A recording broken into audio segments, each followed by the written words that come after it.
어떤 삶을 택하든 거기에 고통이 없을 수는 없어요. 다만 서로의 행복만 자꾸 보면서 아, 쟤는 저게 좋겠지? 쟤는 저러니까 좋겠지? 라고 생각하는 마음 자체가 고통을 만드는 건 확실한 것 같습니다. 그래서 근원적인 어떤 이 정신적인 힘을 어떻게 기를 것인가라는 문제에서 붓다는 이미 이것을 자해 수행이라는 아주 시스템화된 방법으로 경전에 다 전해두셨습니다. 지금 오늘 바로 이 문을 나가시는 것과 동시에 자해 수행의 문구를 가지고 나가십시오 라는 말씀을 드립니다.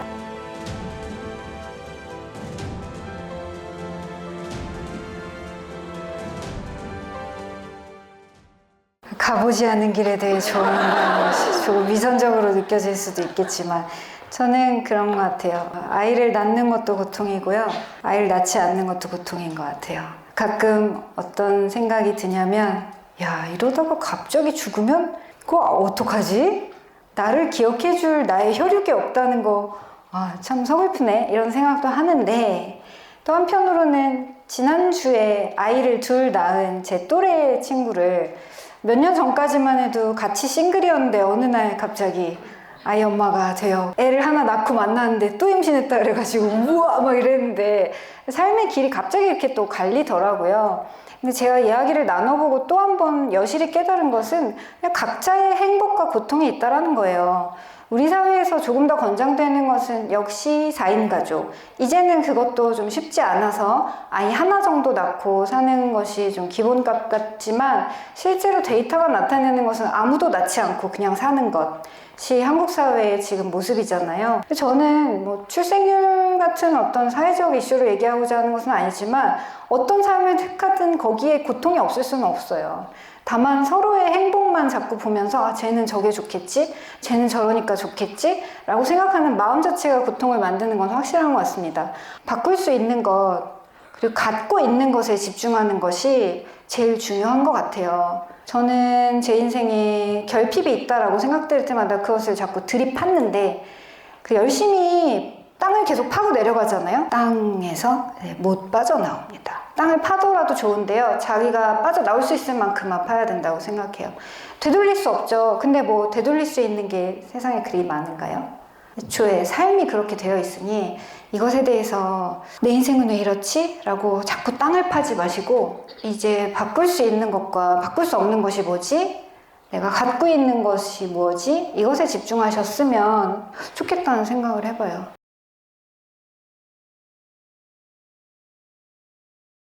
우리가 너무 유튜브의 제목적으로 생각하는 것 같아요. 이럴 때 볼 수 있는 퀵팁 5가지. 토탈 13년을 기자로 살면서 그런 제목치기 장사를 10수년을 해오고 유튜브 그런 제목치기로 21만 명을 구독자로 만든 파워가 있음에도 불구하고 그 안에 인생은 없는 것 같아요. 실제로 중요한 건데 마음의 어떤 영역이라서 내가 계속해서 무언가를 바라고 갈망하는 마음이 있을 때 이거에 대한 어떤 팁이 있을 수 있을까요? 제가 명상을 사실 굉장히 중요하게 생각하고 그 내용을 다룬 책이다 보니 이런 부분을 오히려 팁으로 드리면 명상을 여러분께서 하시잖아요? 지금은 명상에 대한 오해도 또 많이 퍼져 있어서 그냥 편안해지는 거야, 뭐 잠이 잘 오는 거야, 릴렉스가 되는 거야 이렇게 많이 생각하시는 것 같은데 명상의 가장 큰 효과는 명상을 통해서 내가 일으키는 생각이 무엇인지 실시간으로 볼 수 있게 된다는 거예요. 마치 드론을 내 옆에 띄워놓고 아 지금 곽정은 또 눈에 불이 나고 있군 이런 걸 내가 내 스스로 메타인지가 되는 거예요. 이것은 심리학에서 많이 이야기하는 것이지만 실제로는 경전에서 이미 다 메타인지 얘기를 다 2500년 전에 끝내놨죠. 그 메타인지가 중요한 까닭은 그 순간 알게 되면 그 순간 해방될 수 있어요.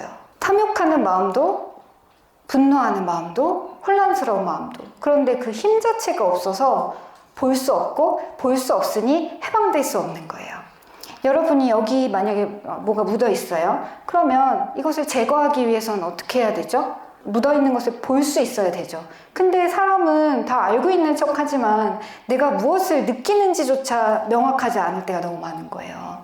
그리고 우리가 접하는 많은 미디어들이 우리가 정말로 무엇을 경험하고 느끼고 있는지를 흐릿하게 만들어요. 그래서 점점 더 사실 명상적이지 않은 나 자신을 알 수 없는 쪽으로 가는 것 같은데요. 저는 참고로 식욕에 대해서는 이제 완전히 볼 수 있게 됐어요. 화나는 마음은 실시간으로 트래킹이 안 돼요. 그래서 아직 해요.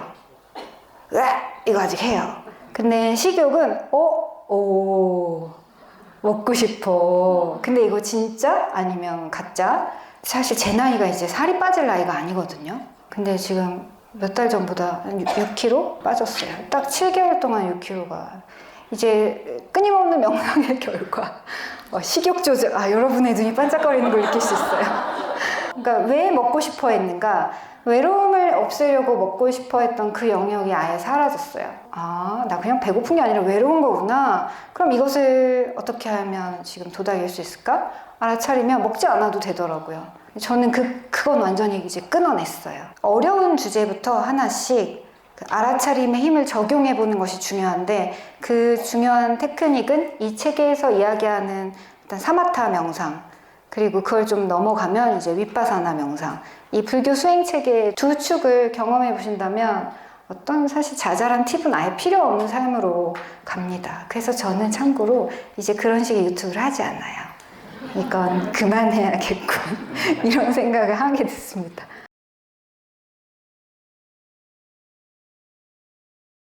어떤 사람이 나한테 도움이 될까, 해가 될까, 이런 마음들에 대해서 질문 주신 것 같아요. 그래서 잘 가려서 만나야 된다, 이런 생각들을 갖고 계신 것 같은데, 저 역시 동감합니다. 너무 많은 사람들이 스쳐 지나가고 제 인생에도 그랬는데요. 중요한 것은 알아보려면 내가 클리어한 사람이어야 해요. 내가 이렇게 주렁주렁 마음의 족쇄에 얽매여 있다면 좋은 사람이 와도 알아볼 수 없을 것이고, 정말 객관적으로 봐도 나쁜 사람이 나의 인생에 들어왔을 때 그걸 알아볼 수가 없어요. 이 창이 투명하니까 밖에가 깨끗이 보이지, 창이 더럽다면 밖에 있는 실상을 있는 그대로 볼 수 있을까요? 절대 불가능하죠. 그래서 남을 알아보려고 노력하기 전에 나를 정화하는 게 필요한 것 같아요. 내 정신 상태가 똑바른지. 예를 들어 제가 막 화나면 눈에 막 불이 올라온다고 했는데, 눈이 막 이글이글하면 무엇도 제대로 클리어하게 볼 수 없죠. 그만큼 자기 감정을 제대로 아는 것이 중요한 것 같아요. 대부분 감정적으로 폭발하면 그 누구도 제대로 볼 수 없는 것 같아요.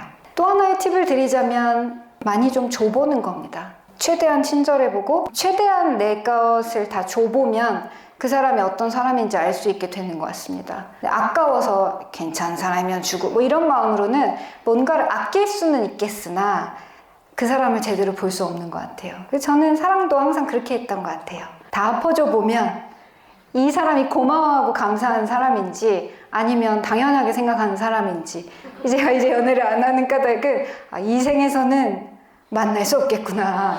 다 퍼줘봐도 그것에 대해서 감사하는 마음을 갖는 사람을 만나기 쉽지 않겠구나. 그럴 시간에 나 자신을 고든 사람으로 만들자. 제가 지금 인생의 마지막 과제로 생각하는 건 누군가의 사랑이 아니라 나 자신과의 깊은 관련이고 그 사랑인데요. 두 번째 질문으로 주신 이것에 대해서 정확한 테크닉은 경전의 것을 말씀드립니다. 경전에서는 이 세상 그 어디를 다 돌아보아도 자기 자신보다 사랑스러운 사람을 찾을 길 없다. 그러니 너희는 자기 자신을 사랑하는 만큼 타인도 똑같은 마음으로 존중하고 사랑하라라고 이야기를 합니다. 물론 예수님은 원수도 사랑하라고 했고, 왼뺨을 맞으면 오른뺨 내어주라고 했고, 부다께서는 팔다리가 다 누군가에 의해서 이제 막 잘리는 이런 얘기까지 예로 드시면서 그 상황에도 그 사람 미워하지 말라 이렇게 얘기를 했어요. 그리고 자애 명상이란 것을 말씀드리고 싶은데, 자기 자신에게 사랑하는 마음을 일으키고 타인에게 그 사랑하는 마음을 일으키는 자애 수행은 자기에게 해를 끼친 사람에게까지 그 마음을 발원하는 것으로 완성이 됩니다. 사실 나를 좋아한다고 해도 그 사람을 제대로 좋아하지 못하는 게 우리의 삶 같은데, 나를 미워하는 사람에게까지 그 사랑의 마음을 내어줄 수 있겠는가 쉽지 않은 부분인데요. 사랑하는 마음을 기르기 위해서 이것은 결과적으로 넘고 가야만 하는 과제라고 경전에서 소개가 되고 있고, 저는 그래서 어떻게 하면 나와의 관계를 좋게 만들 수 있겠는가 라는 선생님의 질문에 대해서 지금 오늘 바로 이 문을 나가시는 것과 동시에 자애 수행의 문구를 가지고 나가십시오 라는 말씀을 드립니다. 자애 수행은 아주 간단합니다. 약간 허탈할 정도로 간단해요. 책에도 기술했습니다만 경전 그대로의 내용을 조금 이제 우리의 말에 맞게 바꾸면 호흡과 함께 이 문구를, 정형화된 문구를 내 마음에서 계속 외우는 거예요. 부디 내가 모든 위험에서 노연하기를, 부디 나에게 정신적 고통이 없기를, 부디 나에게 육체적 고통이 없기를, 부디 내가 건강하고 평온하기를. 우리는 우리를 사랑하고 또 아끼는 마음에 되게 많은 것들을 하거든요. 돈 쓰고 뭐 먹고 어디 가고 추구하고 이렇게 하지만 그 과정에서 결국 우리가 경험하는 것은 이게 인생의 전부인가? 라는 허탈함인 것 같습니다. 그래서 근원적인 어떤 이 정신적인 힘을 어떻게 기를 것인가 라는 문제에서 붓다는 이미 이것을 자해 수행이라는 아주 시스템화된 방법으로 경전에 다 전해두셨습니다. 그러니 이것을 한번 오늘 나가시면서 문구를 예를 들어 아침에 일어나자마자 그 문구를 떠올리고 또 밥을 먹을 때마다 오늘 이 음식 편안히 먹고 내가 건강하기를 하면서 밥을 먹는 것과 우리 보통 밥을 요즘 어떻게 먹죠? 이렇게 먹죠? 그죠? 그렇게 하지 말고 순간순간 나를 향한 사랑의 마음을 일으키는 것을 내가 연습해 본 적 있었던가? 없다면 지금부터 해보는 것은 어떨지. 이보다 강력한 자기 사랑의 실천 방법은 저는 없는 것 같습니다. 다 전달되었든 혹은 부족함이 있었든 여러분께서는 이 책을 통해 혹은 다른 좋은 선생님들을 통해서 각자만의 마음에 묶여있던 모든 것들로부터 차츰차츰 해방되실 수 있기를 진심으로 바랍니다. 마음이 힘드실 때 오히려 그것이 내 삶을 해방시킬 수 있는 기회라는 것을 잊지 마시고 각자의 삶을 뚜벅뚜벅 잘 걸어가실 수 있기를 바랍니다. 함께 해주셔서 감사합니다. 네.